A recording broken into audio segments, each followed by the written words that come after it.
I'm waiting for some glue to dry on my accordion project, so I decided to set up this project trap to see if I can catch a new project for myself. I'm heading to bed and I'll check the trap in the morning, and we'll see if it caught me anything. Hopefully it gets me a quick fix. Hey, the trap got something. It looks like a figurine. I'll read the note. Dear Max, this figurine is a pawn from a chess set donated to a local library.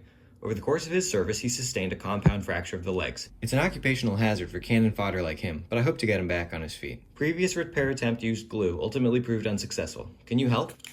Well, I can sure try. We've got to get this soldier back to base.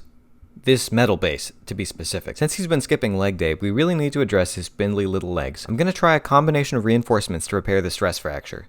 The first round of reinforcement is pins. Round 2 is his old friend glue. Working in concert, this dynamic duo may give our pal the strength he needs to be casually sacrificed in some sly chess gambit. I used a nail to mark some centers for the drill bit, then drilled holes in the base and legs, trying to keep them straight and avoid any blowouts. I clipped the heads off these nails, applied some glue to them, and gave the splint a shot. It took some finagling, but the patient was up on his legs in no time. I gave him some time for the glue to set up before cleaning up the joint and applying some paint. I touched up some spots that had lost some luster over the years, and even covered up a blemish on his nose.